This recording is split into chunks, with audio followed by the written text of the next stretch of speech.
Now the tile we've chosen is a 18 by 18 rectified porcelain. And what that means is that it doesn't expand and contract with temperature variations. So it allows us to have almost zero grout line. So we get to install this a lot like marble.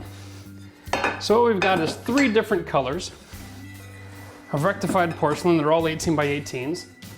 And we've taken it over to the stone cutter here in Ottawa. And what they do is they cut down everything to dimensions, and this is going to be the pattern throughout the floor. Because we have our pattern on the floor here. It's a set pattern. There's not a whole lot to this. We simply take our pieces, and we showed you before, we had them all cut. So what we're gonna do now is we're gonna measure everything out.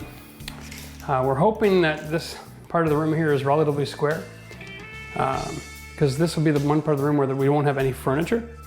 So we're gonna determine that first. We're gonna drop some chalk lines and see how we're doing.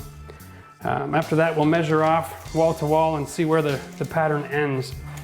So our pattern is 22.5 inches. We're gonna have a tub in front of the windows. So it would make more sense to make sure that this part of the floor had the pattern held true. So we don't have any cutoffs underneath the trim here. And that'll be a half tile, so that'll be nice. Let's see what we got going on here. Same thing. So coming from this direction over there, again, we've got toilet and vanity. So when we hit that wall, it'll be a half pattern, which will be nice. And that'll work for us. I haven't run into a house yet that had square walls, relatively speaking.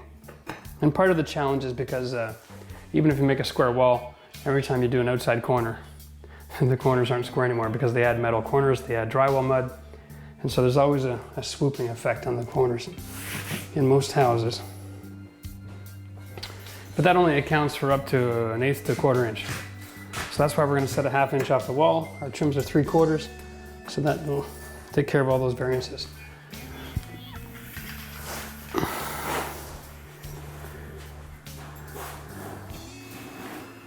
Okay, heading that way. A little more, keep going. Away from the wall, stop. Okay. Yeah. So I'm opening up a little bit. It looks like the wall has a bow and it comes back. Exactly. So this wall's bowed. So we'll go off that one. So we'll just use up whatever cement we got here. No. This is where planning ahead comes in. Believe it or not, we start right here.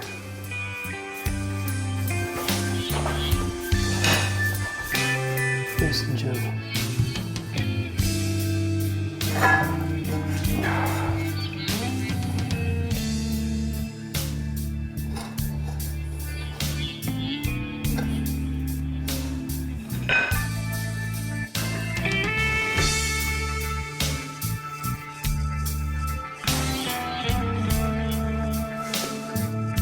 Obviously the floor leveler is working really well.